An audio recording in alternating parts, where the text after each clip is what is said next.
What are bad debts? Sir जब creditors आपके पैसे नहीं देते। Others to participate as well. ठीक है, Hassan and Amaz, please participate in the class. ठीक है, अगर in order to understand what are bad debts, you have to participate in the class. Okay? जी, क्या होते हैं bad debts? सर जब creditors आपके पैसे नहीं दे पाते, मतलब किसी क्रेडिटर्स रीजन ने की आपको पैसे देने होते हैं या डेटर्स ने आपको पैसे देने होते हैं? Sir debtors. हाँ, तो क्रेडिटर्स अगर पैसे नहीं देंगे तो बैड डेट्स हो जाएंगे। नहीं नहीं सर, डेटर्स अगर पैसे नहीं देंगे। डेटर्स अगर पैसे नहीं देंगे, अच्छा क्रेडिटर्स को कौन पैसे देता है? जी, अमाज, अमाज रसूल।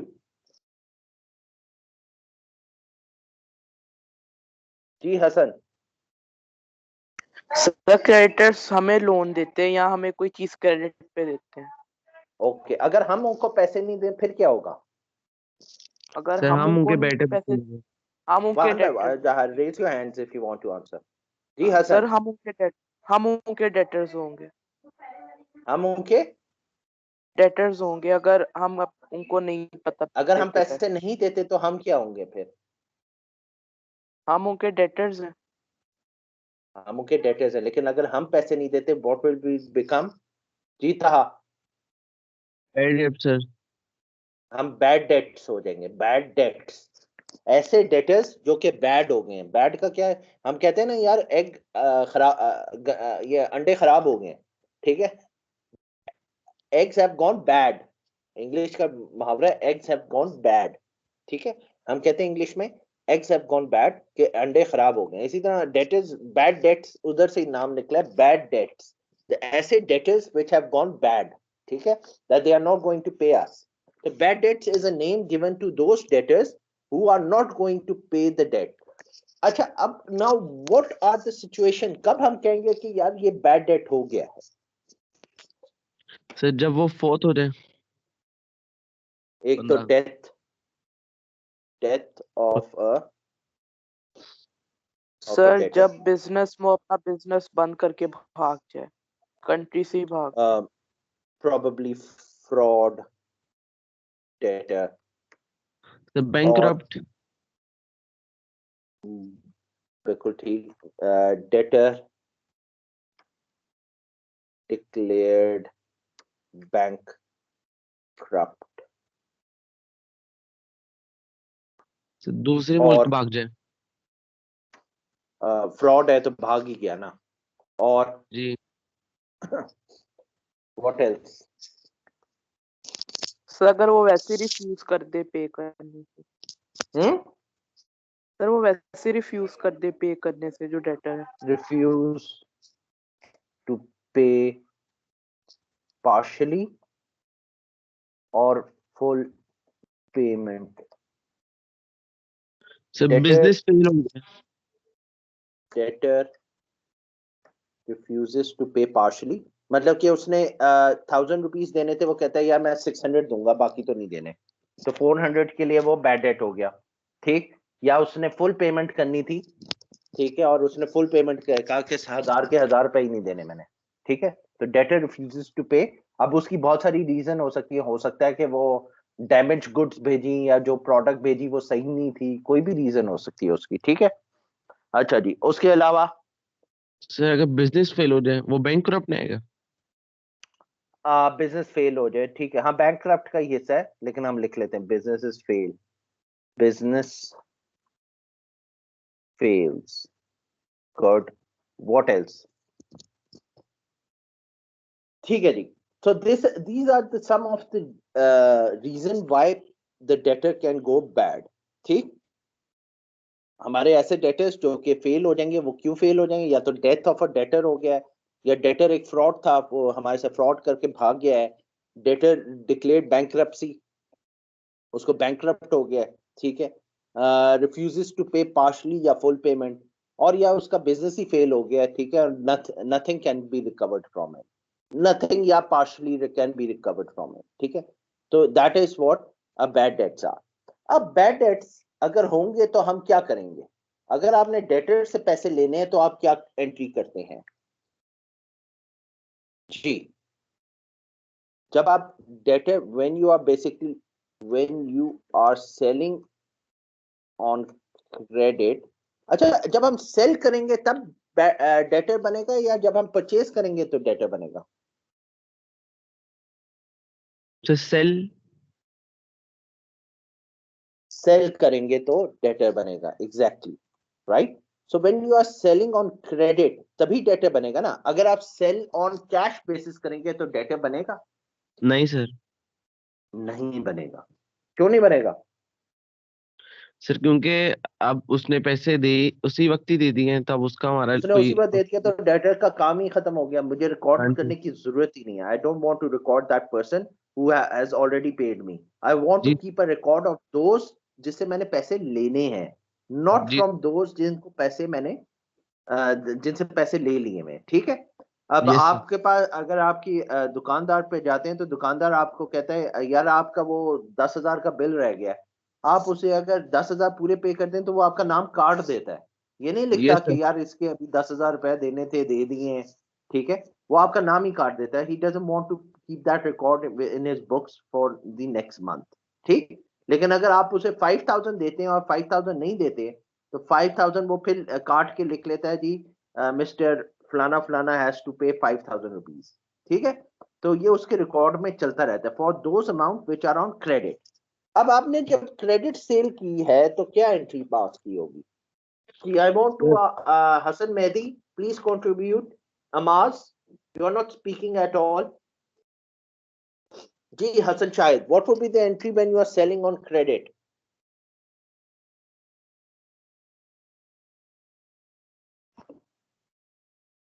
सर वो जो परचेजर होगा हमारे गुड्स का वो डेबिट हो जाएगा और सेल्स हमारी क्रेडिट हो जाएंगी। जब हम सेल्स करेंगे तो हम क्या करेंगे? डेबिट क्या करेंगे? सर डेबिट करेंगे जो हमसे खरीदेगा कोई कंपनी जो जिसका नाम होगा या जो ट्रेडर होगा। अगर कोई नाम नहीं है तो हम क्या यूज करेंगे? डेटर, ठीक है। We'll debit the debtor and credit the sales. sales, ठीक। अच्छा, डेटर का दूसरा नाम भी होता है, इसको कहते हैं trade trade receivable. Payable. Payable yes. Trade receivable. Payable creditors होते हैं, आपने रिसीव करने इनसे। ट्रेड रिसीवेबल, ठीक है। आपने डेबिट कर दिया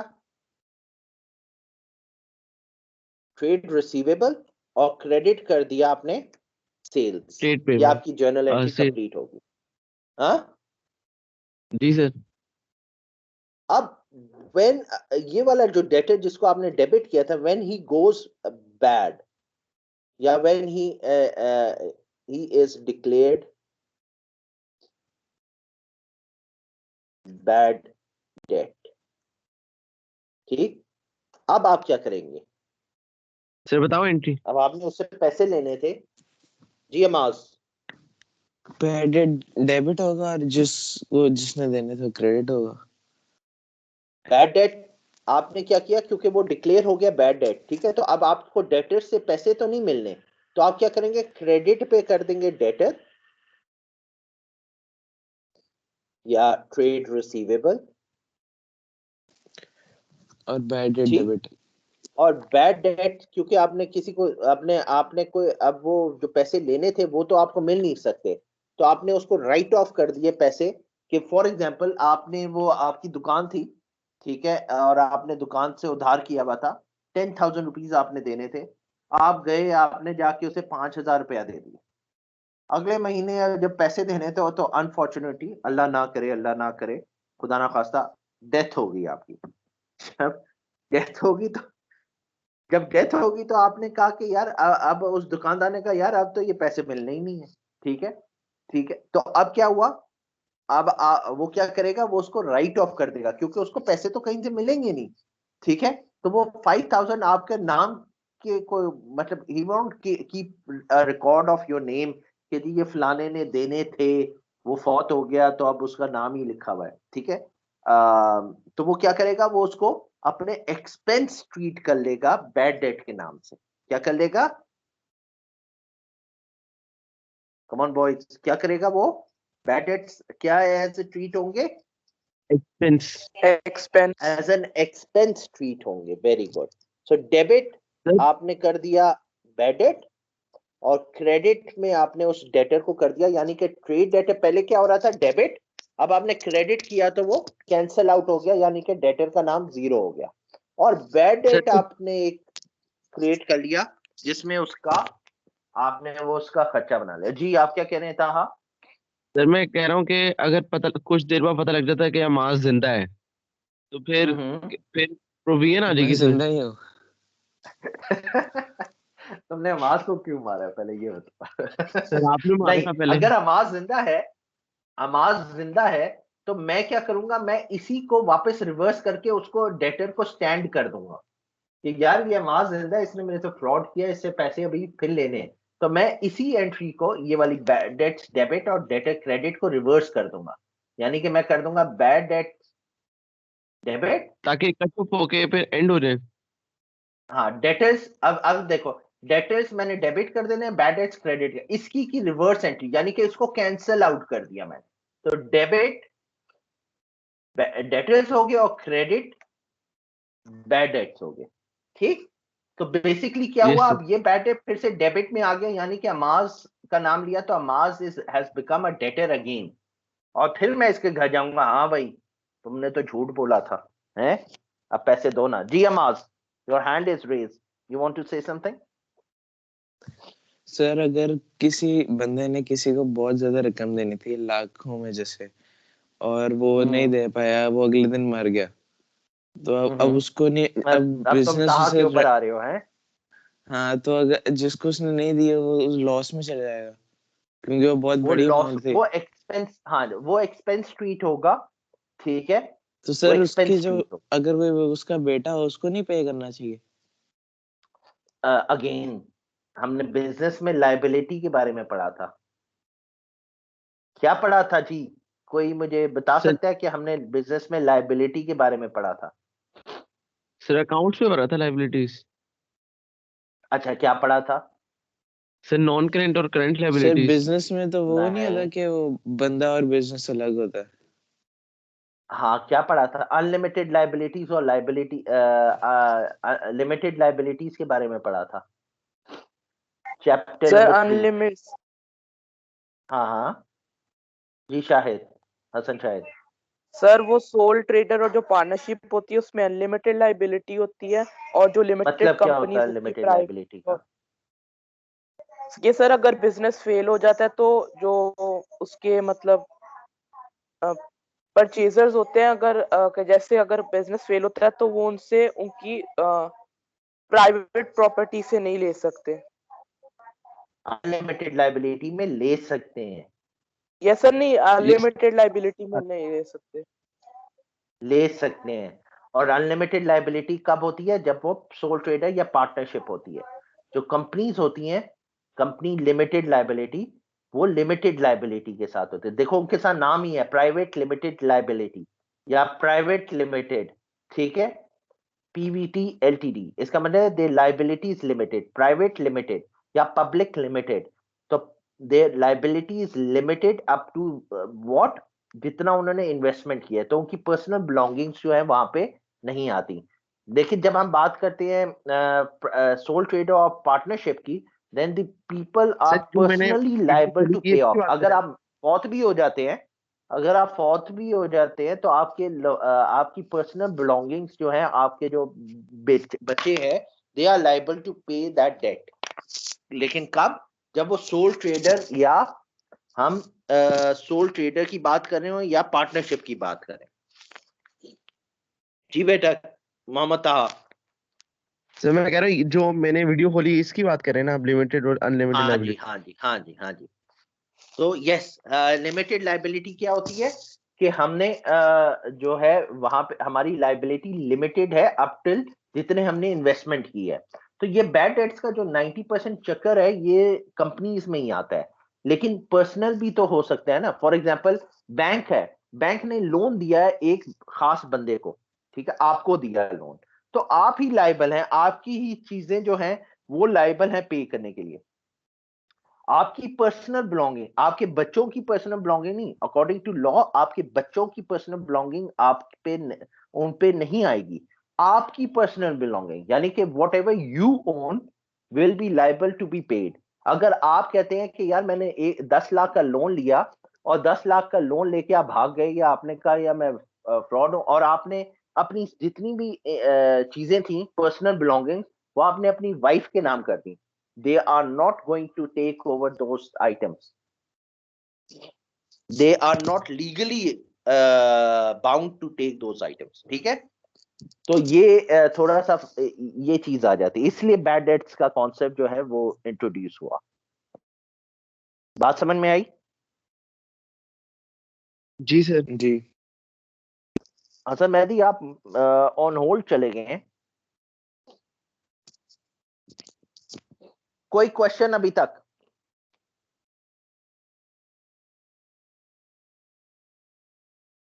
no question, no should we sir. Go ahead?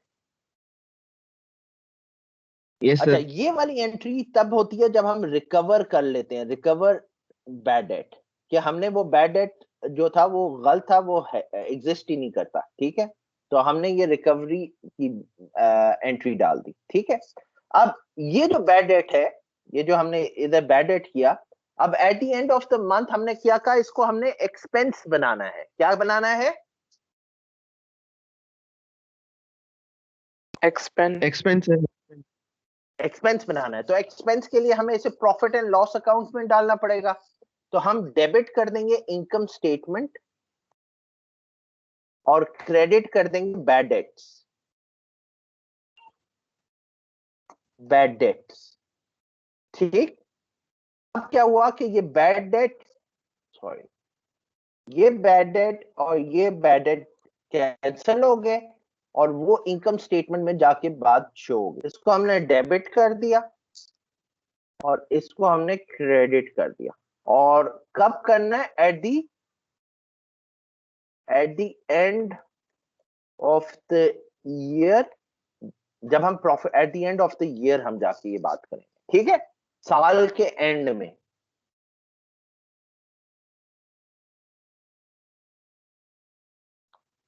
जी, कोई बात समझ नहीं आई?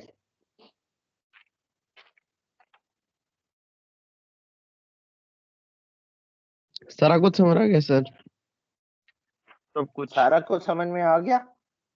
जी जी सर। हमास, जी हसन, जी। जी सर, आ गया। अभी सिर्फ हम बैड डेट्स करें। बैड डेट्स कब होगा? जेन्युइनली जब हमें कोई रीजन मिलेगी कि ये बंदा, जो हमने ऊपर रीजंस लिखी हैं, ये हमें कोई जेन्युइन रीजन बता देगा कि यार ये चीजें हो गई हैं, ठीक है। ये जब तक जेन्युइनली हो नहीं जाती तब तक हमने उनको बैड डेट्स नहीं करना, ठीक है। बैड डेट्स कब करते हैं? जेन्युइनली जब एक बंदा जो है वो फौत हो गया, किसी बंदे ने फ्रॉड करके भाग गया, हमें कंफर्म हो गया वो भाग गया, ठीक है। किसी बंदे की डिक्लेरेशन आ गई या बैंकरप्सी की, और हमें गवर्नमेंट ने या हमें जो है हमें ऑफिशियल लेटर आया है कि यार ये बिजनेस जो है बैंकरप्ट हो गया है, ठीक है। डेटर ने रिफ्यूज कर दिया पार्शली या फुल पेमेंट, ठीक है। हमें डेटर 100% बता चुका है कि अब मैं ये पेमेंट नहीं दूंगा, ठीक है। इसमें या तो वो पार्शली पेमेंट नहीं दे रहा या फिर वो पूरी पूरी पेमेंट से इनकार कर रहा है, ठीक है। और या फिर बिजनेस फेल हो गया और हमें कंफर्म हो चुका है कि ये अब पैसे नहीं मिलेंगे। जी Taha, you want to ask anything? Sir जो आपका ये फोर्थ पॉइंट है जिसमें आपने लिखा हुआ है रिफ्यूजेस टू पे, सर जी वो जी, कैसे रिफ्यूज कर सकता है? मसलन आपने मांगा बिजनेस की, आपने अकाउंट्स की एक बुक मंगवाई, ठीक है। और जब आपने वो बुक खोली तो पता चला उसके आधे जो प्रिंटिंग पेजेस हैं वो तो ब्लैंक है। अब क्या हुआ, आपने कहा यार ये तो बुक ही नहीं है, मैं तो पैसे नहीं देना इसके, ठीक है, ये तो सर क्लेम प्रिंटिंग ही सही नहीं हुई थी। चेंज भी तो हो हाँ, सकती है। चेंज भी तो हो एक्सचेंज सकती हो है क्लेम। सकती है, मगर आप कहेंगे मैं एक्सचेंज भी नहीं करनी, ठीक है। आपने जी सर। लड़ाई शुरू कर दी, ठीक है। वो कहेगा जी ये तो सारी बुक्स ही ऐसी हैं, फिर क्या करेंगे आप? ठीक है, तो आप कहेंगे यार ये तो रद्दी में जानी है, इसका तो मुझे फायदा ही कोई नहीं है। तो ये तो गलती तो उसकी नहीं दैट जो इज वे, broker है। हाँ तो गलती तो डेटर बैड डेट किसके हो रहे हैं? उसी के हो रहे हैं ना। जी सर। ठीक है। ठीक है सर। Yes sir. हाँ, मतलब ये लड़ाई शुरू होगी, उन्होंने आर्ग्यू करना शुरू कर दिया कि यार ये तो ऐसे नहीं है, ये तो फलाना है, ये तो धमकाना है। ठीक है, और वो लड़ाई करते करते करते वो कोर्ट में बात चली गई, और फिर कोर्ट ने कहा यार ये नहीं पे करना। तो क्या हो गया? वो बैड डेट हो गया। Yes sir. ठीक है, अमूमन इतने लंबे ये किस्से नहीं चलते। हाँ, अगर वो एक्सचेंज कर ले फिर तो बात ही खत्म हो जाती है ना। अगर वो एक्सचेंज करके आपको कहे यार ये नई बुक ले लो, ठीक है, तो वो कहता है ठीक है जी ये नई बुक ले ली हमने, तो बात खत्म हो जाती। अच्छा खैर, एनीवे कमिंग बैक, तो बैड डेट्स में कोई क्वेश्चन किसी ने पूछना है?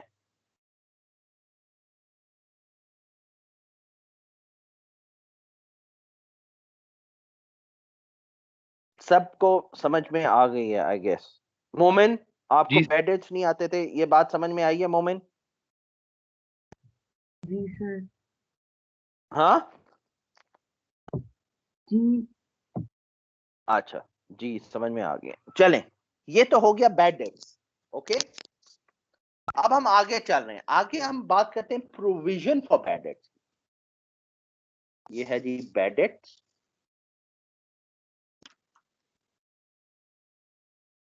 अब हम बात करने लगे हैं provision for bad debts.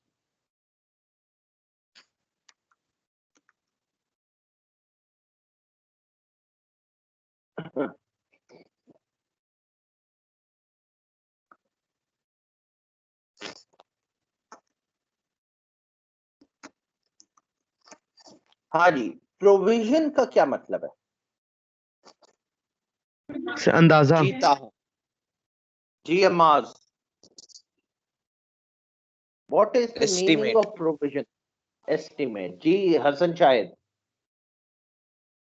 Ji sir, estimation. Estimation, estimation है, ठीक है। बैड डेट्स की जब हम बात कर रहे थे, what were we saying, these are the actual debts. हम क्या बात कर रहे थे? These are the actual dates.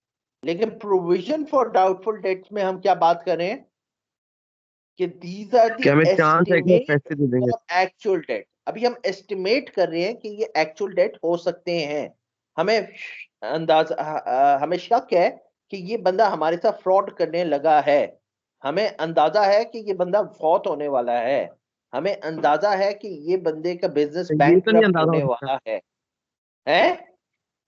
तो ये तो नहीं अंदाजा हो सकता कि फोर्थ होने वाला है। क्यों नहीं अंदाजा हो सकता है यार? एक बंदा बीमार है तो अंदाजा नहीं हो सकता यार ये बड़ा सीरियस बीमार है? नहीं सर, अगर उसको हैं? हार्ट अटैक हो जाए एकदम। वो एकदम तो हो जाए तो वो तो एक और सी बात है ना, लेकिन एक अंदाजा तो हो जाता है यार ये बीमार है, ये तो अभी फौत हो जाएगा अगले 4-5 महीनों में। ठीक। और वो जी सर। अलग बात है कि ना हो, बट हम अगर बिजनेस कर रहे हैं तो बिजनेस पॉइंट ऑफ व्यू से तो हमने यही देखना है ना। ठीक है, आई बात समझ? जी सर। ओके, नेक्स्ट इज अच्छा, प्रोविजन में हम क्या करें? एस्टिमेट कर रहे हैं। Now these are not the actual क्या कहते हैं बैड डेट्स। ये एक्चुअल बैड डेट्स नहीं है। एक्चुअल बैड डेट्स कब होंगे? जब असल में बैड डेट हो जाएगा। तो जब ये एक्चुअल में नहीं है, अच्छा अब हम किस रीजंस के ऊपर प्रोविजन क्रिएट करते हैं? प्रोविजन क्यों क्रिएट करते हैं? क्या क्या हमें अंदेशा हो सकता है? फॉर एग्जाम्पल, हमने देखा पास्ट एक्सपीरियंस, हमारा पास्ट एक्सपीरियंस ये है कि यार इत, लोग जो हैं वो क्या कहते हैं, हमें इतने जो लोग हैं ये हमें पैसे नहीं देते। ठीक है, ये हमारा एक्सपीरियंस बता रहा है। अगर हम सालों से बिजनेस कर रहे हैं तो हमें सालों से पता चल रहा है कि इतने लोग जो है हमें कभी भी पैसे वापस नहीं करते, या उनका अभी तक डिस्प्यूट चल रहा है। ठीक। नंबर 2, हमें एक स्पेसिफिक नॉलेज आ गई है about a customer, specific knowledge about a customer. हमें पता चल गया कि यार नवाज शरीफ जो है ना, इसके ऊपर केस आने वाला है और ये भागने वाला है, ठीक। हमें पता चला कि यार ये जो इस फलाना बंदा है, इसके ऊपर नैब का केस चलने वाला है, ये अब हमें पैसे नहीं देगा, ठीक। तो ये एक रीजन है जिसको हम कह सकते हैं कि यार ये भाग जाएगा, ये पैसे नहीं देगा, ठीक। उसके बाद रिसेशन, रिसेशन से क्यों प्रोविजन बढ़ेगी? रिसेशन से प्रोविजन का क्या ताल्लुक है? सर जैसे कोरोना वायरस आ गया, इसकी वजह से काफी बिजनेस को लॉस हुआ है, तो पता लग रहा है कि वो बिजनेस फेल हो सकता है, तो इस तरह से सर। बिल्कुल। तो क्या हुआ, फॉर एग्जांपल हमने स्टेट ऑफ इकोनॉमी देखनी है कि स्टेट ऑफ इकोनॉमी क्या है, क्या ये बूम पे जा रही है? अगर बूम पे जा रही है तो इसका मतलब है कि लोग ज्यादा खुशहाल हैं, ठीक है। इकोनॉमी बूम पे जाती है तो क्या मतलब होता है? लोग खुशहाल हैं। इकोनॉमी रिसेशन में होती है तो इसका मतलब है लोग तरस रहे हैं for food and basic needs के लिए, ठीक है। तो जब रिसेशन होगा तो obviously people will have less income. जब लेस इनकम होगी तो there are chances of business falling, business closing down. Business close होंगे तो आपके प्रोविजन, बैड डेट्स ज्यादा बढ़ने के चांसेस हैं। तो इट ऑल्सो डिपेंड्स कि हमने इकोनॉमी को देखना है कि क्या इकोनॉमी अच्छी जा रही है, बुरी जा रही है। अगर अच्छी जा रही है तब हम प्रोविजन को नहीं रखेंगे, अगर बुरी जा रही है तो हम प्रोविजन रख लेंगे यार कि ये इसमें से इतने परसेंट मुझे लग रहा है लोग जो हैं भाग जाएंगे, ठीक है। उसके बाद ही कंसिस्टेंसी कॉन्सेप्ट, कंसिस्टेंसी कॉन्सेप्ट, हमने कंसिस्टेंसी कॉन्सेप्ट पढ़ा था। क्या होता है जी कंसिस्टेंसी कॉन्सेप्ट?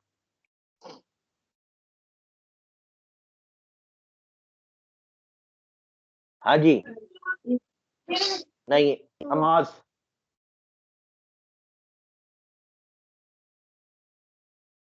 अमाज परसों हमने कंसिस्टेंसी कॉन्सेप्ट पढ़ा था सर के अगर आप एक ही मेथड के साथ जाएं, कंसिस्टेंट रहे एक मेथड के साथ, अगर दूसरे में प्रॉफिट हो रहा है और एक टाइम पे हो रहा है तो उस पे शिफ्ट ना करें। बिल्कुल सही। अब कंसिस्टेंसी प्रोविजन में क्या होगी कि हमें एक ही मेथड के साथ मूव करना है। ये ना हो कि यार एक दफा तो हम बहुत अच्छा परफॉर्म कर रहे हैं तो हम अपने आप को फौरन प्रोविजन बढ़ा दें और अगले महीने हम प्रोविजन घटा दें, ठीक है। We have to be consistent. जो भी हम डिक्रीज करें या इंक्रीज करें, हमें उसके साथ कंसिस्टेंट रहना है। देखो इकोनॉमी या लोग भाग जाएंगे, प्रोविजन क्या है? एस्टिमेट है। तो एस्टिमेट कौन कर रहा है? हम खुद कर रहे हैं, ठीक है। तो ये नहीं हो सकता कि यार आज तो मैं कहूँ इकोनॉमी बड़ी अच्छी है भाई, इसको 10% कम कर दो। अगले महीने मैं कहूँ यार मैंने प्रॉफिट ज्यादा शो किया था अगले पिछले महीने, तो इस महीने मैंने कम शोना है, अच्छा ऐसा करो इस दफा 20% प्रोविजन कर दो। ऐसा नहीं हो सकता, ठीक है। क्यों? क्योंकि मुझे कंसिस्टेंस रहना है, कॉन्सेप्ट, कंसिस्टेंसी कॉन्सेप्ट के साथ चलना है कि जो मेथड मैंने पिछले महीने लगाया था वही मेथड मैं आगे इस्तेमाल करूं, ठीक है। हाँ, वन ऑफ तो हो सकता है लेकिन it can not happen every time. हर महीने मैं चेंज नहीं कर सकता। अगर मैं कभी चेंज कर रहा हूं तो मेरे पास उसकी वैलिड रीजन होनी चाहिए कि मैंने इस दफा क्यों चेंज किया है, ठीक है। ये नहीं है कि मैं एक दफा कहूं कि अच्छा भाई मैंने बढ़ा दिया, एक दफा कहूं कि मैंने घटा दिया, ठीक है। ऐसे नहीं होता, ठीक है। That is a wrong method. So we have to be very consistent in using whether we have to increase the provision or decrease the provision. उसके बाद इंडस्ट्रीज एवरेज, इंडस्ट्री एवरेज क्या होती है? इंडस्ट्री एवरेज ये होती है कि for example मैं इंडस्ट्री है, इंडस्ट्री क्या होती है पहले ये बताओ पहले, what is an industry? Different industries क्या क्या होती है? जीता,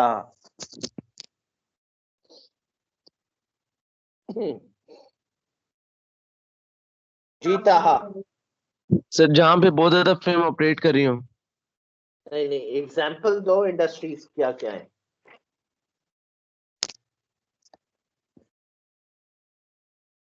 सर एग्जांपल दो इंडस्ट्रीज जैसे की। हाँ, सर कॉटेज जैसे इंडस्ट्री। पेट्रोलियम जैसी है, पेट्रोलियम इंडस्ट्री है, उसके बाद हमारे पास शू इंडस्ट्री है, उसके बाद हमारे सर क्लॉथ कॉटन इंडस्ट्री है, इंडस्ट्री, उसके बाद हमारे पास टेक्सटाइल इंडस्ट्री है, स्टील जी पाकिस्तान, इंडस्ट्री है। ठीक है, जी ये सर। सारी क्या इंडस्ट्रीज हैं। अब हर इंडस्ट्री का एक एवरेज होता है कि यार इसमें इतने लोग जो हैं ये पैसे नहीं देते हैं। ठीक है, आप पहले से सेट आउट कर लेते हैं कि यार इस इंडस्ट्री में कितने एवरेज लोग हैं जो हमें प्रोविजन क्रिएट, जो हमें प्रॉब्लम देंगे पैसे लेने में। ये होता है, हर इंडस्ट्री में होता है। ठीक है, फॉर एग्जाम्पल जितना ज्यादा, अगर आप एक आपकी एक दुकान है तो आपको एक ये शॉप है, तो शॉप में आपको पता होगा यार इसमें इतना उधार करना ही करना है मैंने। ठीक है, उधार पे माल लेना ही लेना है, उधार पे लूंगा तो इसमें से इतने बैड डेट्स होंगे ही होंगे। ठीक है, तो ये सारा क्या है, इंडस्ट्री एवरेज। उसके बाद age of the debtor, age of the debtor क्या है, डेटर की कितना पुराना डेटर हो चुका है। आज मैं अमा से पैसे लेता हूं तो क्या, और मैं हसन से 10 साल पहले पैसे लिए थे, तो किस में ज्यादा चांसेस है कि मैं किसके पैसे नहीं दूंगा? क्या अमाज को लगता है कि मैं उसको पैसे नहीं दूंगा, या हसन को लगेगा मैं उसके पैसे नहीं दूंगा? हसन को सर, अमाज से मैंने कल पैसे लिए और हसन से मैंने 10 साल पहले लिए। हसन को लगेगा। हसन को लगेगा, क्यों लगेगा हसन को? सर अमास सर अमास को उसने पहले ही लगेगा, 10 हसन को साल नहीं से नहीं लगेगा। दिए, हाँ, क्योंकि सर 10 साल हो अमास गए को उस बात को। लगेगा क्योंकि हाँ, हसन को लगेगा। हसन को इसलिए लगेगा क्योंकि मुझे 10 साल हो गए पैसे लिए हुए, अभी तक मैंने नहीं दिए, तो आगे कहाँ दूंगा? अमास से तो मैंने आज ही लिए, अमास को इतना मुझे प्रॉब्लम फील नहीं होगा।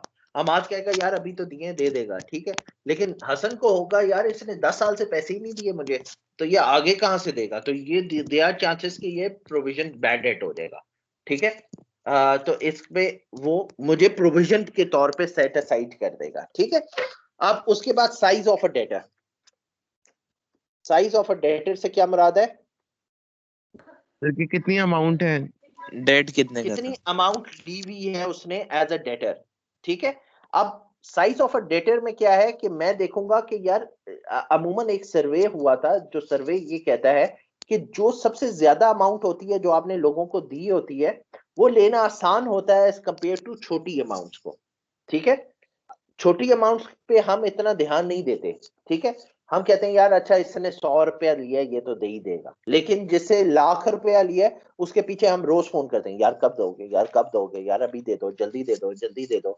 ठीक है, हम उसको चेज ज्यादा करते हैं। तो वो साइज ऑफ अ डेटर में ये आता है कि जो छोटे डेटर्स होते हैं वो they are likely to be bad debt more oftenly as compare to the big ones. ठीक है, ये एक ये साइज ऑफ अ डेटर भी डिटरमिन करेगा कि हमने प्रोविजन कितनी रखनी है। उसके बाद प्रीवियस ईयर से हम कंपेयर करेंगे, या कंपैटिटर्स से भी, हम कंपैटिटर्स को भी चेक कर सकते हैं। कंपैटिटर्स से हम चेक करेंगे, कंपैटिटर्स को देखेंगे कि उन्होंने बैड डेट्स कितने रखे हुए हैं, वो बैड डेट्स प्रोविजन कितनी रखी हुई है उन्हें, उनके हिसाब में कितनी प्रोविजन आ सकती है। तो हम उनको भी चेक एंड बैलेंस में रखेंगे कि यार उनको कितना बैड डेट्स हो रहे हैं, या प्रोविजन उन्हें कितनी रखी है। ठीक है, और लास्ट वन, हमें हमें किसी के बारे में पता चल गया, जैसे हमने इधर बात की थी specific knowledge about a customer, हमें अखबार में कोई न्यूज आ गई कि यार ये फलाना बिजनेस तो कल बंद हो जाएगा। ठीक है, तो हमें पता चल जाएगा फौरन ही कि यार ये तो बंद होने वाला है, इससे पैसे अब नहीं मिलेंगे, या हो सकता है अगर हमें थोड़े बिजनेस में बहुत आग मिल लग जाए। जाए। बिल्डिंग में आग लगी, अब पता चला यार ये जो आपका पीस ये सेंटर है में आग। हफीज सेंटर, उधर आग लगी है। अब जिसने वहां पे पैसे लेने थे, ठीक है, तो अब क्या प्रॉब्लम आएगी कि तो ऑब्वियसली वो जिसके पैसे अब लैपटॉप वहां इतनी पड़े हुए थे जल्दी या तो नहीं मिलते। मोबाइल लेकिन रिपेयर अभी हो भी गए थे। वो बैड डेट नहीं हुआ बंदा। ठीक है, क्यों? क्योंकि वो दुकान जली है, अभी हो सकता है वो फिर से बिजनेस स्टार्ट करे। ठीक है, उसका माल तो पड़ा हुआ है ना उसके पास, तो हो सकता है वो फिर से बिजनेस स्टार्ट करे, हबी सेटअप फिर से खुल जाए। ठीक है, तो वो बैड डेट नहीं होगा, वो प्रोविजन जरूर क्रिएट हो जाएगी, क्योंकि मुझे पता है जब तक उसका बिजनेस नहीं चलेगा उसने पैसे नहीं देने। ठीक, तो ये सारी रीजंस हैं जो कि हमें बताती हैं कि प्रोविजन कब क्रिएट करनी है और किसके लिए करनी है। पहली जो हमने रीजंस पढ़ी थी वो बैड डेट्स की थी, कि बैड डेट्स कब होने और कैसे होने। ओके, अब ऐसा करते हैं कि यहाँ पे हमारी क्लास अब खत्म होने वाली है, so we'll finish it up and we will carry it on in our next class.